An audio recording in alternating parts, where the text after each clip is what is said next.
సమర్పించాలి. ప్రత్యక్ష దీపం దర్శయామి, దీపం సమర్పించాక నైవేద్య సమర్పణ ఉంటుంది. ఆంజనేయ స్వామికి కదళీ ఫలాలు చాలా ఇష్టము మనం చెప్పుకున్నాం.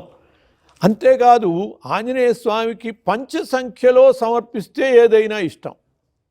5 ఆంజనేయ స్వామికి ఇష్టమైనటువంటి సంఖ్య.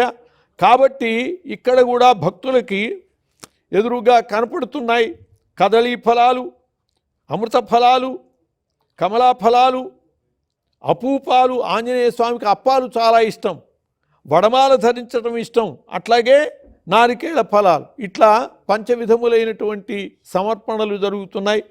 ఓం భూర్భువస్సువః తత్సవితుర్వరేణ్యం భర్గోదేవస్య ధీమహి ధియో యో నః ప్రచోదయాత్ అని గాయత్రీ మంత్రం ద్వారా ప్రోక్షణ చేసి పవిత్రీకరణ చేసి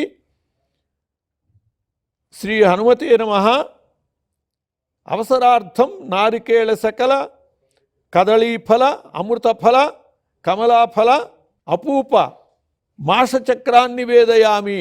ఓం ప్రాణాయ స్వాహ, ఓం అపానాయ స్వాహ, ఓం వ్యానాయ స్వాహ, ఓం ఉదానాయ స్వాహ, ఓం సమానాయ స్వాహ అని చెప్పి పంచవ్యాహృతులు సమర్పించడం జరిగింది. మధ్య మధ్య పానీయం సమర్పయామి, హస్తౌ ప్రక్షాళయామి, పాదౌ ప్రక్షాళయామి, తాంబూలం సమర్పయామి, పూగీఫలై సమాయుక్తం అని చెప్పి తాంబూలం ముక్తాచూర్ణ సమాయుక్తం తాంబూలం ప్రతిగృహ్యతాం అని చెప్పి తాంబూలం సమర్పించారు. తాంబూల చర్వణానంతరం శుద్ధ ఆచమనీయం సమర్పయామి అని నీళ్లు వదలటం